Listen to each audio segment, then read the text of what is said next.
Okay, the next lesson is going to be about communication protocols.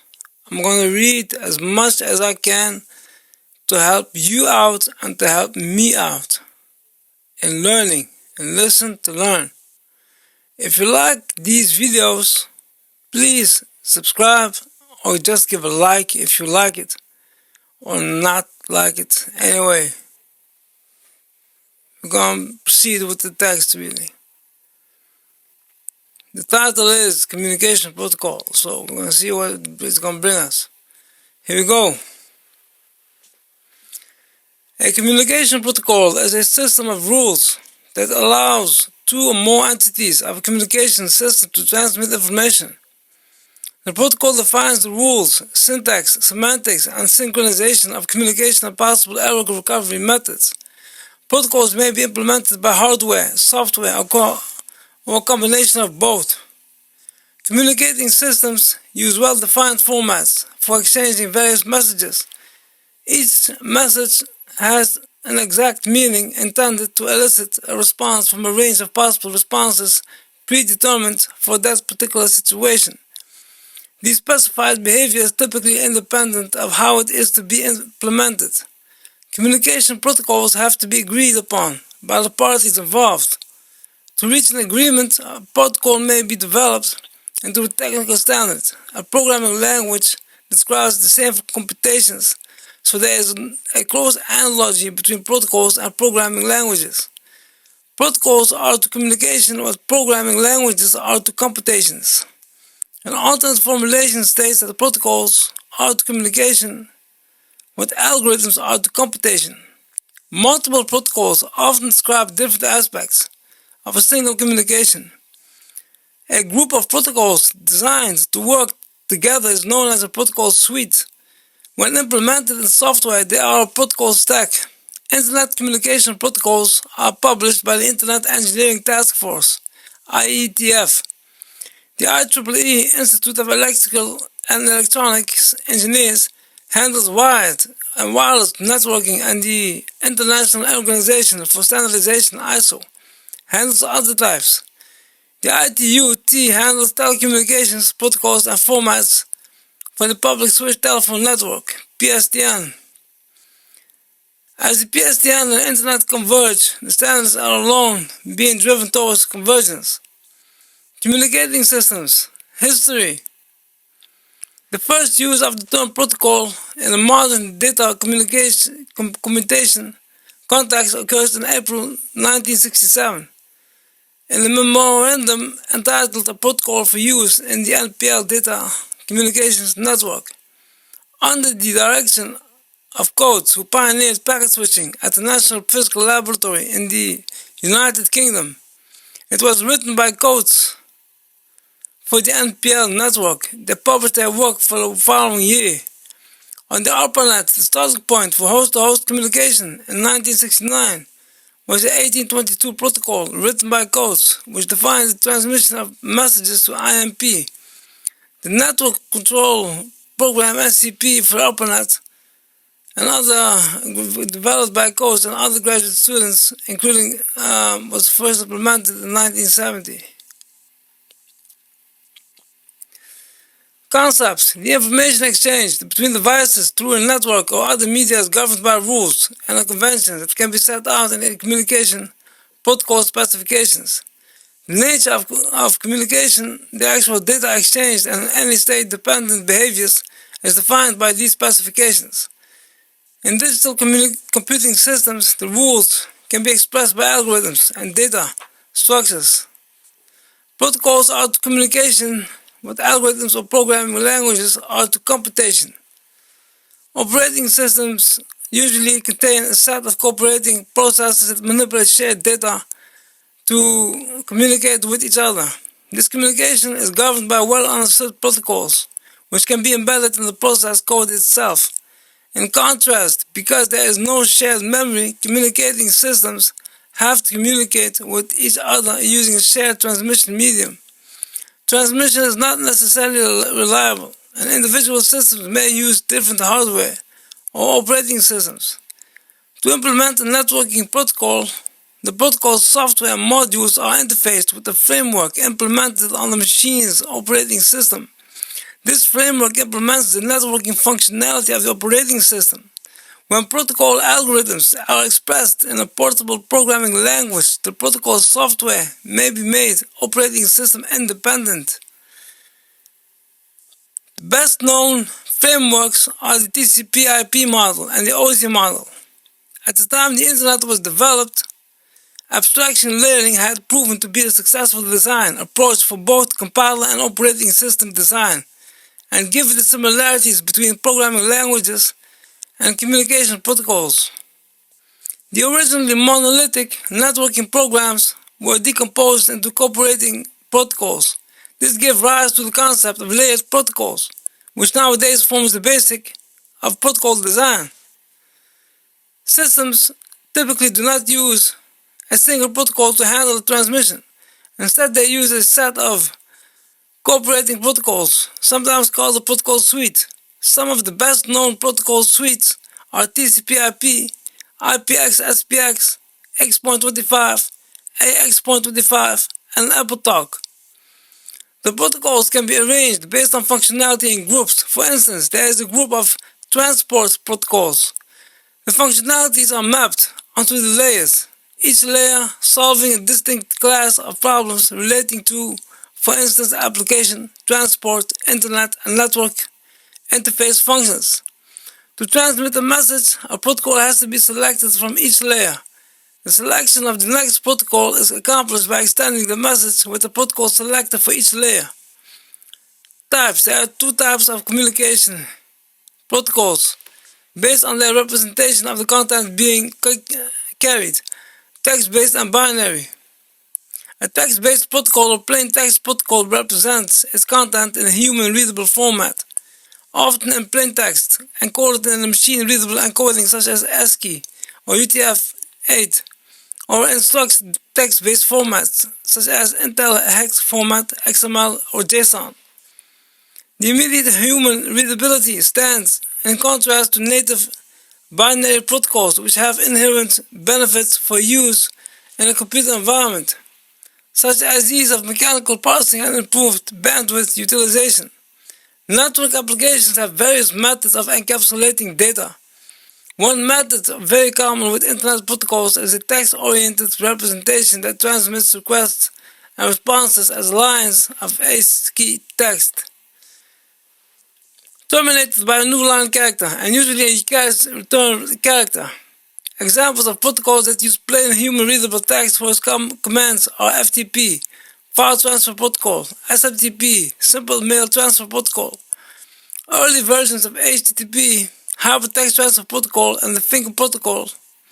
Text-based protocols are typically optimized for human processing and interpretation, and they are therefore suitable whenever human inspection of protocol contents is required, such as during debugging and during early protocol development and design phases. Binary. A binary protocol utilizes all values of a byte, as opposed to a text-based protocol which only uses values corresponding to human-readable characters in ASCII encoding. Binary protocols are intended to be read by a machine rather than a human being. Binary protocols have the advantage of terseness, which will translate into speed of transmission and interpretation. Binary have been used in the normative documents describing modern standards like EBXML, HTTP/2, HTTP/3, and EDOC. An interface in UML may also be considered a binary protocol. Getting the data across a network is only part of the problem for a protocol. The data received has to be evaluated in the context of the progress of the conversation, so a protocol must include rules describing the context. These kinds of rules are set to express the syntax of the communication. Other rules determine whether the data is meaningful for the context in which the exchange takes place. These kinds of rules are set to express the semantics of the communication. Messages are sent and received on communicating systems to establish communication. Protocols should therefore specify rules governing the transmission. In general, much of the following should be addressed. Data formats for data exchange. Digital message bit strings are exchanged. The bit strings are divided in fields, and each field carries information relevant to the protocol.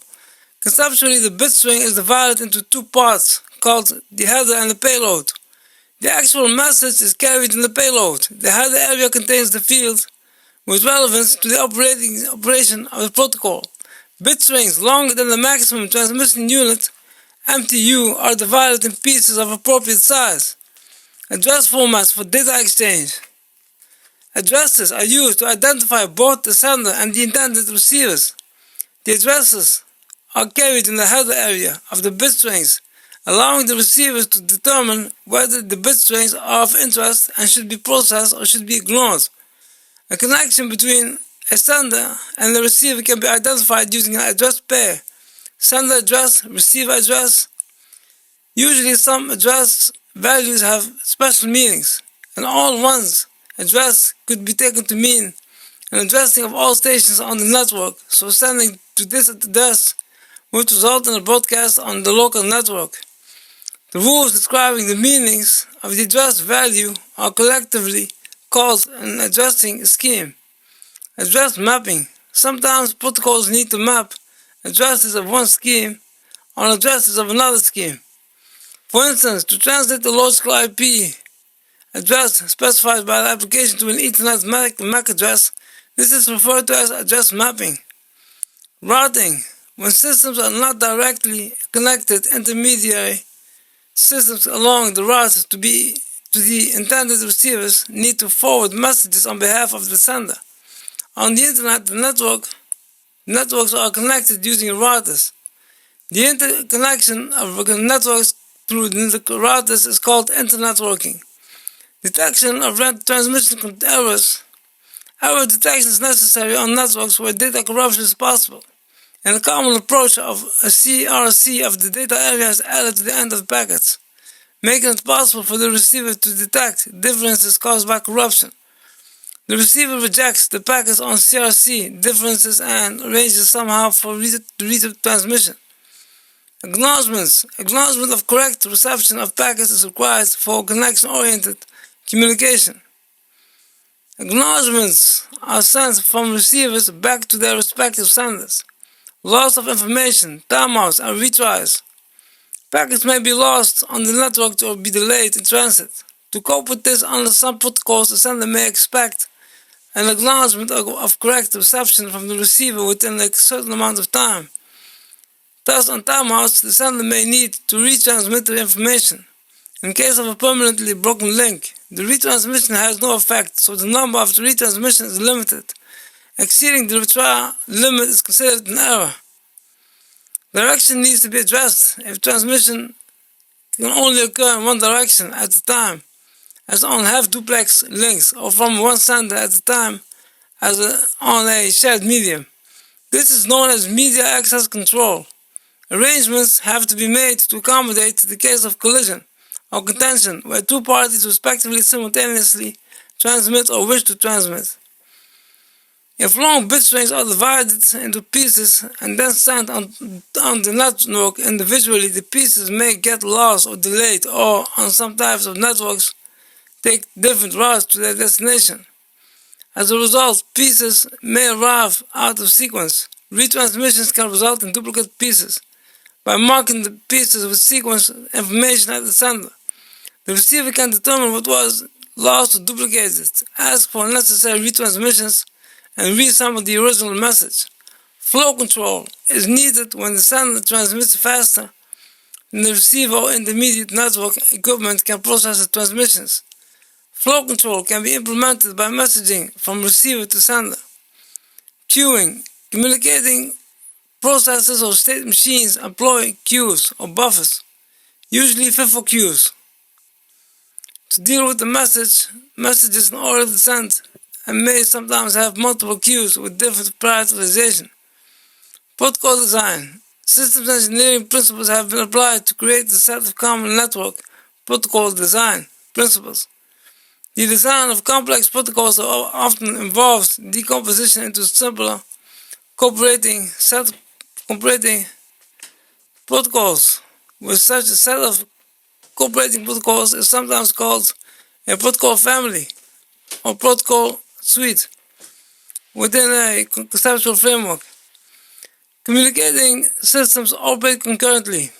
An important aspect of concurrent programming is the synchronization of software for receiving and transmitting messages of communication in proper sequencing. Concurrent programming has traditionally been a topic in operating systems theory texts.